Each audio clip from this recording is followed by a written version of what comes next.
Video को पूरा देखिए, चैप्टर को ध्यान से समझिए और एंड में जो नोट्स दिए गए हैं उन्हें जरूर पढ़िए। इससे आपको चैप्टर बिल्कुल क्रिस्टल क्लियर हो जाएगा। आज हम बात करेंगे शेक्सपियर के एक ऐसे मास्टरपीस की जो बेहद डार्क और पावरफुल है, मैकबेथ। ये कहानी है एम्बिशन की, पावर की और उसके भयानक नतीजों की। एक ऐसी कहानी जो सदियों बाद भी हमें सोचने पर मजबूर कर देती है। तो कहानी शुरू होती है एक तूफानी रात और 3 चुड़ैलों की एक भविष्यवाणी से। यही वो चिंगारी है जो मैकबेथ के दिलो दिमाग में एम्बिशन की आग भड़का देती है। एक छोटा सा बीज जो आगे चलकर खून से सना एक विशाल पेड़ बनने वाला था। और बस यहीं पे पूरा नाटक एक बहुत बड़े सवाल के इर्द गिर्द घूमने लगता है। क्या मैकबेथ का हश्र उसकी किस्मत में पहले से ही लिखा हुआ था, या फिर ये सब उसके अपने फैसलों का नतीजा था? डेस्टिनी और फ्री विल के बीच की यही कश्मकश इस कहानी को इतना ग्रिपिंग बनाती है। तो आगे हम मैकबेथ के इस सफर को स्टेप बाय स्टेप देखेंगे। हम बात करेंगे उस भविष्यवाणी की, फिर समझेंगे 2 अलग अलग तरह के राजाओं के बारे में, देखेंगे कि लेडी मैकबेथ का इसमें क्या रोल था, उस वक्त का पॉलिटिकल एंगल क्या था, और आखिर में कैसे मैकबेथ पागलपन की अंधेरी खाई में गिरता चला गया। चलिए सबसे पहले बात करते हैं उस भविष्यवाणी की जिसने सब कुछ बदल कर रख दिया। कैसे उन चुड़ैलों के कुछ शब्दों ने आने वाली तबाही की नींव रखी। जब हम पहली बार मैकबेथ से मिलते हैं तो वो एक हीरो है, एक बहादुर जनरल जिसकी सब इज्जत करते हैं। उसने अभी अभी अपने राजा के लिए एक बड़ी जंग जीती है।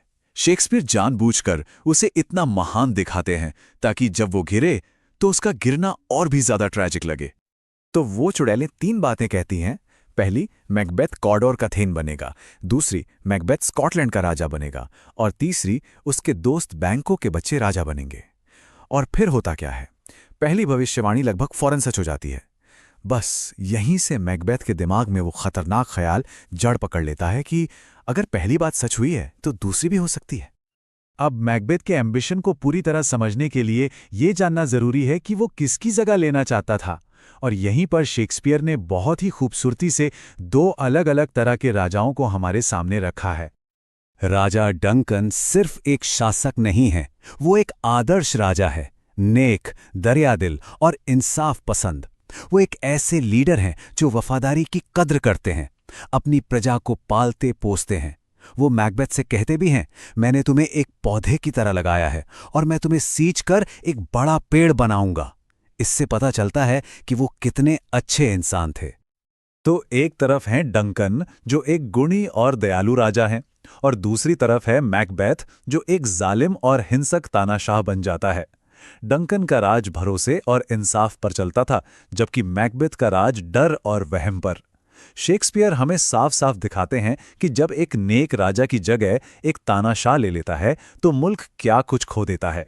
लेकिन इस कहानी में एम्बिशन का खेल सिर्फ मैकबेथ नहीं खेल रहा था। सीन में एंट्री होती है एक ऐसे किरदार की जो शायद मैकबेथ से भी ज्यादा एम्बिशियस और रूथलेस है।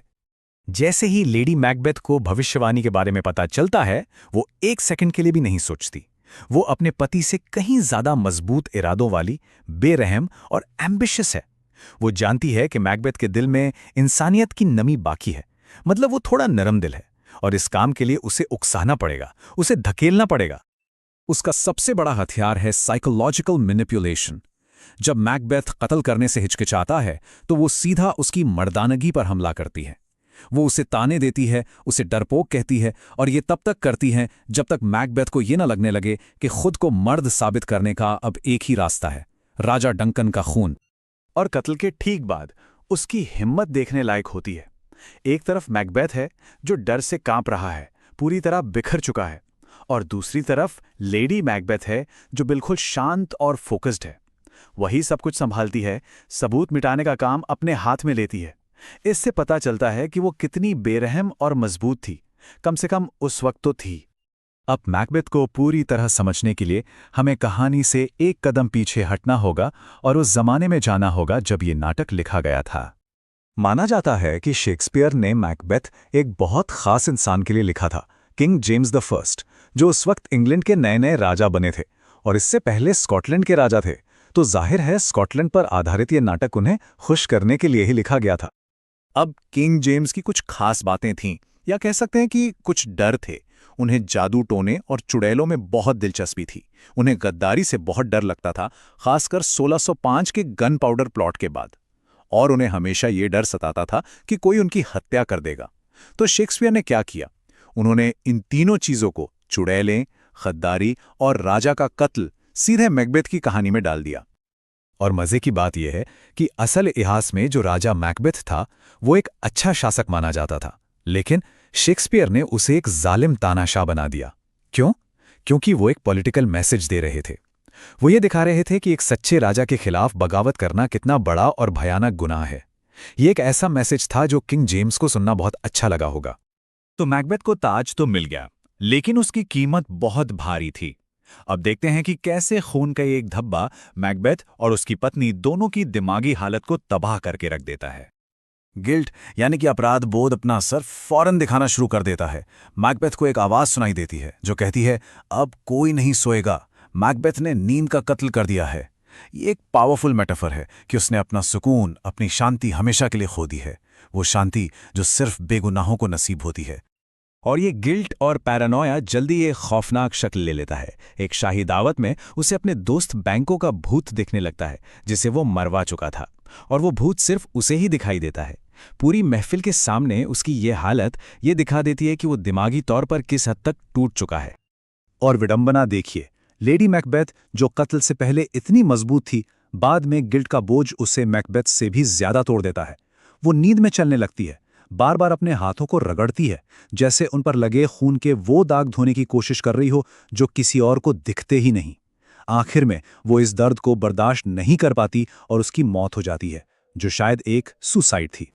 आखिर में मैकबेथ जंग में हारता है और मारा जाता है।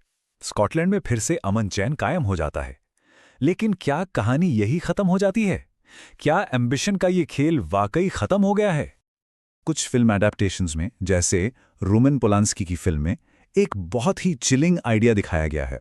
कहानी के बिल्कुल आखिर में एक और किरदार, राजा डंकन का दूसरा बेटा, उन्हीं चुड़ैलों से मिलने के लिए निकल पड़ता है। ये एक डरावना इशारा है कि एम्बिशन और हिंसा का ये साइकिल शायद फिर से शुरू होने वाला है। और यहीं पर यह कहानी हमें एक आखिरी सवाल के साथ छोड़ जाती है। क्या पावर की ये भूख इंसान के स्वभाव का हिस्सा है, एक ऐसा साइकिल जिससे बचा नहीं जा सकता? मैकबेथ की कहानी हमें इन्हीं मुश्किल सवालों के बारे में सोचने पर मजबूर करती है। और यही वजह है कि ये कहानी आज भी उतनी ही रेलेवेंट है जितनी शेक्सपियर के ज़माने में थी।